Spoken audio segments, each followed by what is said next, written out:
El 28 de octubre de 2010, la Escuela de Negocios de la Universidad de Montevideo presentó el libro Acuerdos Sociales en el Uruguay, claves para lograr mejores acuerdos. La publicación fue presentada por su coordinador Álvaro Cristiani, la investigadora Fernanda Boidi y comentada por un panel de actores del ámbito político, académico, sindical y empresarial.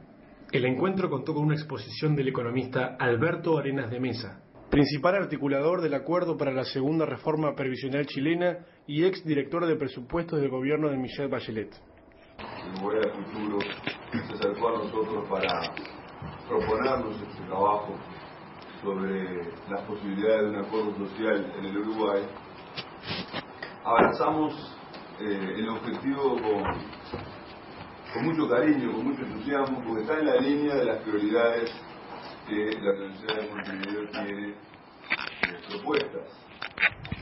El acuerdo social, y las posibilidades de que a partir del diálogo social surja entre nosotros un proyecto político, un modelo común de país, que sirva para, precisamente como define la OIT, el diálogo social por la vía del objetivo del mismo, mejorar el rendimiento de la economía y fomentar la competitividad de la misma y de lograr una sociedad más estable y equitativa en su conjunto.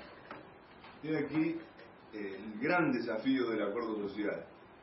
Acuerdo social que es un término que corre el enorme riesgo de transformarse en algo manido, de transformarse en algo muchas veces intentado y casi nunca logrado entre nosotros. Y por eso mismo es importante restaurar o mantener el valor de ese concepto de acuerdo social, de ese concepto de diálogo social, como le gusta a la OIT últimamente, en los últimos años, hablar más, el acuerdo social como un producto de ese diálogo social, del diálogo entre los grupos intermedios que componen a la sociedad. Es decir, no solamente quizá trabajadores y empleadores, sino otros cuerpos intermedios. Ustedes me dirán, está hablando el rector de una universidad, pero efectivamente es así. Es decir, hay muchos otros sectores de la sociedad civil que pueden aportar a ese diálogo social para crear esas políticas comunes tan necesarias. ¿Para qué? Tan necesarias para que la actividad económica tenga dinamismo y por consiguiente para que más uruguayos gocen de la prosperidad, con una mejor distribución del ingreso. Bueno, esas necesidades que nos llevan sobre todo a tener en el objetivo principal la dignidad de la persona humana y por lo tanto en primer lugar el combate a la pobreza y la defensa de la vida. El combate a la pobreza se logra básicamente con países prósperos, con países en crecimiento. Este momento es un momento coyuntural notable para poder intentar de nuevo este diálogo social, este acuerdo entre esos grupos intermedios. ¿Por qué? Porque todos los economistas, que son bastante buenos para predecir, y ojalá que en este caso no se equivoquen, vaticinan un futuro de prosperidad, un futuro de crecimiento para nosotros. Bueno, si a eso le agregamos el hecho del mantenimiento de políticas de inclusión social que el Uruguay viene trayendo ya como política de Estado, incluso de pronto como resultado de un diálogo social implícito y no tan formal, no tan cristalizado en un papel escrito. Bueno, si a eso le agregamos esas políticas inclusivas, creo que estamos haciendo mucho por lo que nosotros necesitamos como país. Pienso que esta investigación es un aporte que la universidad, y en la persona concreta de estas cinco investigadores, profesores de los que estamos orgullosos de integrar entre nosotros, a este esfuerzo de posibles acuerdos, es decir, claves para lograrlos. De pronto es un punto de arranque, y de pronto le comprometemos a otras personas a poder seguir ayudándonos en esto que tiene que pasar también por el análisis de experiencias exitosas y de resultados menos positivos en algunos países en donde se intentó el acuerdo social.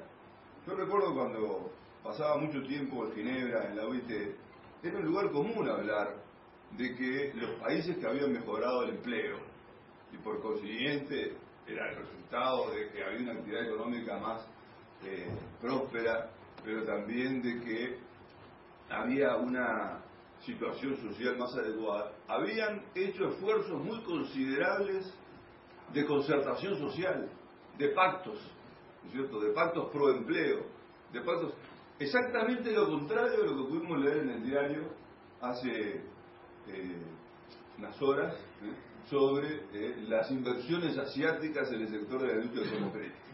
Con todo cariño y respeto a los dirigentes sindicales de esa rama de actividad, ¿no es cierto?, de cuya, en fin, de cuyo conocimiento y hasta amistad me precio. Es el ejemplo típico de lo que no hay que hacer, ¿no es cierto?, es decir, de ahuyentar inversores que, fíjense, decía el diario, habían logrado en ese sector, casi como al descuido, sin bombas y alaracas, como otras inversiones, que también las agradecemos y también las recibimos con los brazos cruzados, también es política de Estado, también es política de Estado, también es un modelo común de país, el recepcionarlas, el irlas a buscar, empezando por el presidente actual, ¿cierto?, pero en eso, en una posición compartida por todos los máximos dirigentes políticos. Ese sector de actividad en 3 años incrementó su caudal de trabajadores casi en un 500%, pasando de 2.000 a 10.000 empleos desde el 2006.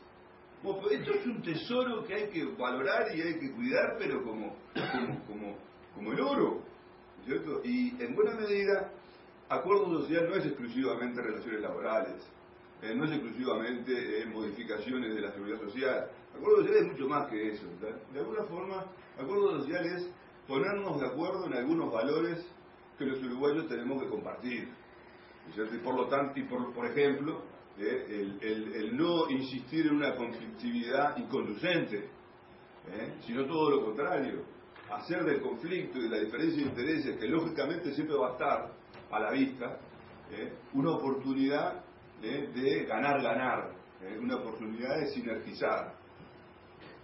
No solamente, por lo tanto, relaciones laborales. A mí me parece que acuerdos sociales para poner en la agenda de los políticos y la agenda de la sociedad temas claves, como puede ser, por ejemplo, y sin duda a mi juicio lo es, el tema de la educación. Y no solamente el de la educación secundaria, por la deserción que afronta entre nosotros, o de la primaria, o incluso de la primera edad, que tuvimos la ex primera dama de Chile hace poco hablando entre nosotros de este tema con tanta pasión, sino de la educación superior, de la educación terciaria, para vincular los centros académicos y los institutos de investigación a lo que el país necesita, no solamente en cuanto a formación de trabajadores, de profesionales, sino también en cuanto a la investigación que esas empresas, que ese país productivo está requiriendo, en cuanto a estrategias para diseñar nuestra inserción en el mundo como país. Bueno, eso es lo que se le puede esperar, lo que puede pedir a un centro de educación superior. Es ambicioso, pero es fundamental. Y además es lo que ocurre en los países que andan bien, pero del barrio, no del mundo. El otro día leía también que en Chile se dispuso un fondo estatal, no sé si en este gobierno o en el anterior, da lo mismo, porque esto es otra cosa, huyamos del maniqueísmo, ¿no?, o de la mezquindad de no reconocer cosas positivas porque tiene la autoría de fulano de Mengán. 6.500 millones de dólares para enviar a 6.000 muchachos a hacer doctorados en el extranjero. ¿Se dan cuenta de lo que es eso? Esas son las formas de hacer los países. 6.500 millones, sobre todo en ciencias y tecnología, me parece que decía. Eso es un tema que podríamos de repente modificarlo para el Uruguay. ¿Por qué? Porque en buena medida, y con esto termino, el diálogo social tiene que adaptarse como un traje a medida a la realidad del país, ¿no es cierto? En muchos lados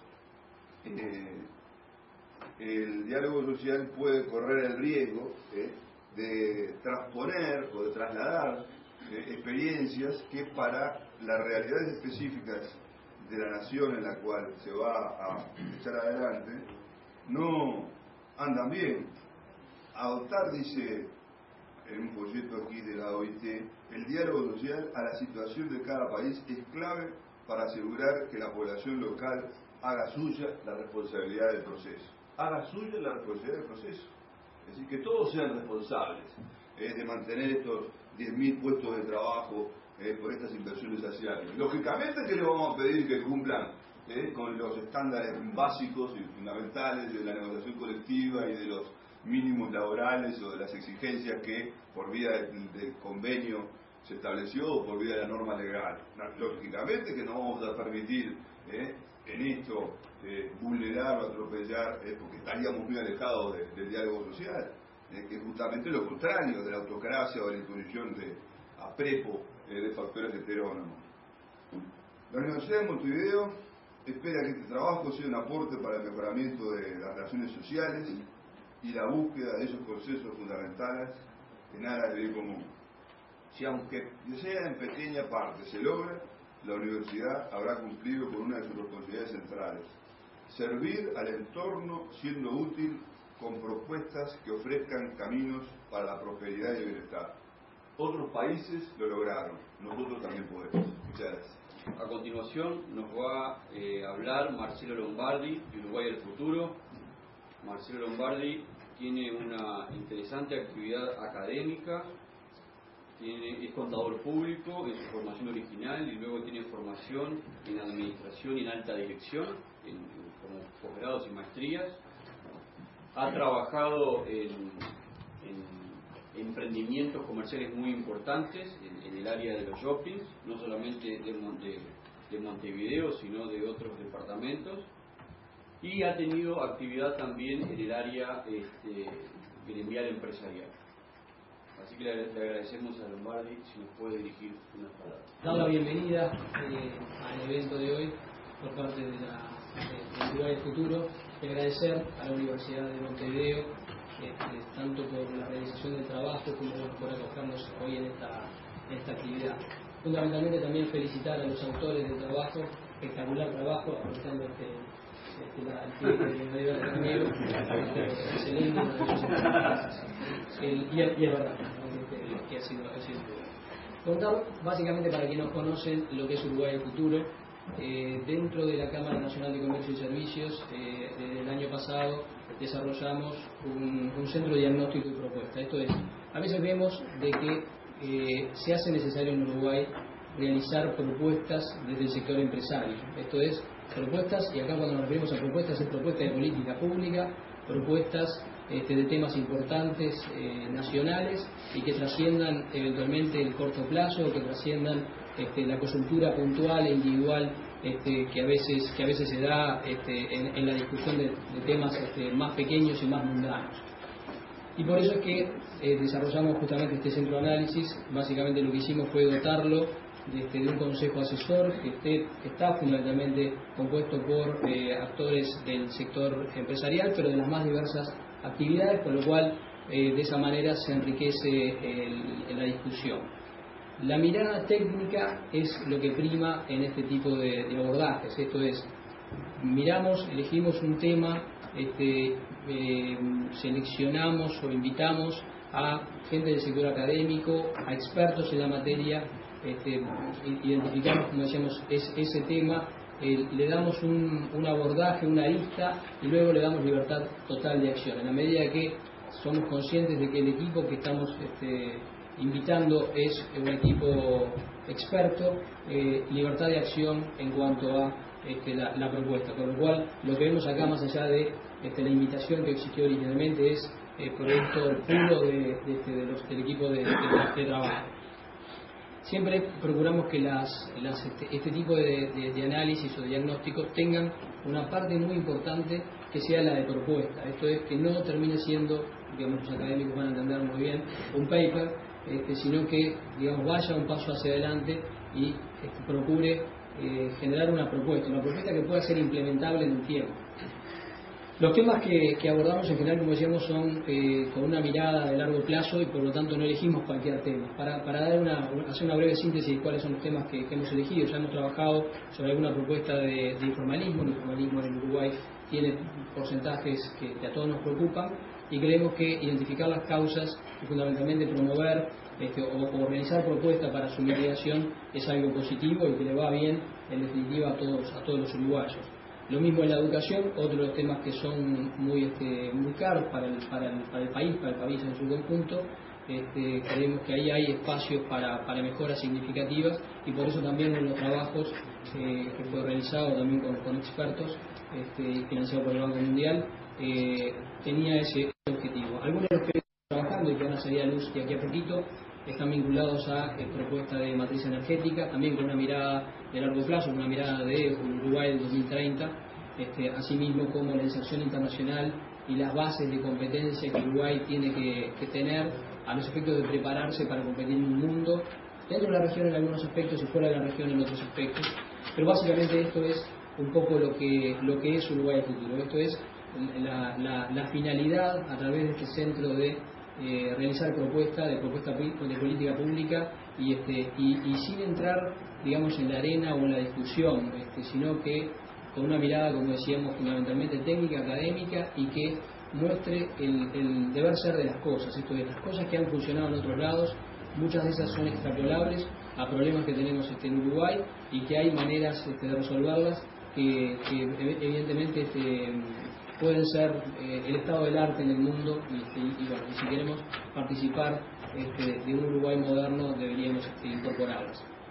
Hacer una breve síntesis de cómo nació esta iniciativa y acá Helen Castillo recién mencionaba un poco la génesis, que tiene ya un poquito más de un año, pero tiene su origen en cierta medida un poquito antes. Nosotros vemos en la campaña política del año 2009 determinadas señales, básicamente todos los candidatos políticos dieron señales, los candidatos con capacidad real de llegar al poder, señales de que la nueva administración no iba a ser una administración de voto por mayoría, sino que podía existir espacios a los efectos de los acuerdos y muchas de las cosas las estamos evidenciando en estos primeros 6 meses de trabajo. Y eso, dijimos, acá vemos una oportunidad de plantear por lo pronto un esquema diferente, digamos, de forma de hacer política y de alguna manera vale la pena dotarlo de determinadas herramientas. Como decimos, creo que todos valoramos la importancia de que los países tengan política de Estado, de que cuando se fija un rumbo en determinado tema, a los 5 años no se cambie de rumbo porque el sesgo que pueda tener el gobierno pueda llevar a otra dirección, sino que se defina en términos lo más consensuados posibles una temática, un abordaje y que nos fijemos un rumbo ya más de largo plazo. Para llegar a políticas públicas tenemos diferentes mecanismos. Un mecanismo lo hemos visto al principio de este verano, donde acuerdos entre los partidos llevaron a determinados consensos básicos sobre algunos temas, que eso va a resultar de insumo a los efectos de generar políticas públicas. Ese es un mecanismo. Hay otro mecanismo que es justamente el que está planteándose en este estudio y que para algunos temas que pueden llegar a ser más sensibles, que por su complejidad, por la participación de los actores, por todos los costos sociales que puedan tener, es conveniente la participación de mayor cantidad de actores sociales. Caso claro, reforma del Estado. Nosotros, digamos, acá hacemos una opinión y nos metemos de firme. Creo que este es un tipo de tema que requiere de consensos mucho más amplios que los propios partidos políticos, que la sociedad civil debería tomar, por lo pronto dar su opinión y lograr determinados consensos. Vimos a su vez en la administración anterior una experiencia que se llamó Compromiso Nacional, que todos lo recuerdan, y creo que todos tuvimos muchas expectativas respecto a los resultados de ese Compromiso Nacional. Compromiso Nacional no tuvo todos los resultados que todos hubiésemos deseado, los mejores resultados que todos hubiésemos deseado, y básicamente el diagnóstico puede ser muy variado. Hay quien dice que no existió de verdad una voluntad política muy clara, pero por lo pronto fue lanzado en 3 oportunidades, con lo cual la intención aparentemente estaba. quienes participamos en algún sentido de ese tipo de discusiones, vimos algunas cosas y diría que parte de esas cosas pueden haber sido factores que incluyeron a no obtener